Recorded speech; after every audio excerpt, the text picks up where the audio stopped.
بسم اللہ الرحمن الرحیم۔ کیا آپ جانتے ہیں دنیا میں جنت سے آیا ہوا پتھر کون سا ہے؟ نہیں معلوم تو ہم آپ کو بتاتے ہیں۔ دنیا میں جنت سے آنے والا پتھر حجر اسود ہے، جو کہ بیت اللہ میں لگا ہوا ہے، جس کے بارے میں رسول اللہ صلی اللہ علیہ وسلم نے فرمایا، حجر اسود دودھ سے بھی زیادہ سفید تھا، جسے اولاد آدم کے گناہوں نے سیاہ کر دیا ہے۔ سنی ترمذی حدیث۔ روایات کے مطابق جب حضرت ابراہیم علیہ السلام اور ان کے بیٹے حضرت اسماعیل علیہ السلام خانہ کعبہ کی تعمیر کر رہے تھے تو حضرت جبرائیل نے یہ پتھر جنت سے لا کر دیا، جسے حضرت ابراہیم علیہ السلام اپنے ہاتھ سے دیوار کعبہ میں لگایا۔ 606 صدی میں جب رسول اللہ صلی اللہ علیہ وسلم کی عمر مبارک 35 سال تھی، جب سیلاب نے کعبے کی عمارت کو سخت نقصان پہنچایا اور قریش نے اس کی دوبارہ تعمیر کی،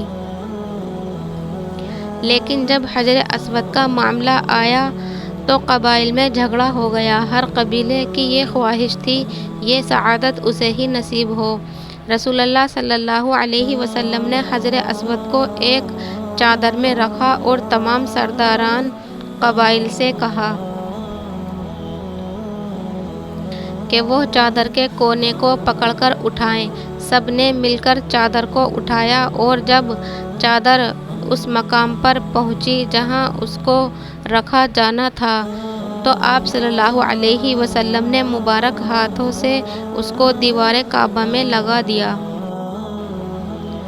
حجر اسود جو کعبہ کے جنوب مشرقی دیوار میں لگا ہے، اس کے 3 بڑے اور مختلف شکلوں کے چھوٹے چھوٹے ٹکڑے ہیں۔ یہ ٹکڑے اندازاً 2.5 فٹ قطر کے دائرے میں جڑے ہوئے ہیں، جن کے گرد چاندی کا گول دائرہ بنا ہوا ہے۔ عبداللہ بن عمر رضی اللہ تعالیٰ عنہ بیان کرتے ہیں کہ میں نے نبی کریم صلی اللہ علیہ وسلم کو یہ فرماتے ہوئے سنا، بلا شبہ حجر اسود اور مقام ابراہیم جنت کے یاقوت میں سے یاقوت ہیں۔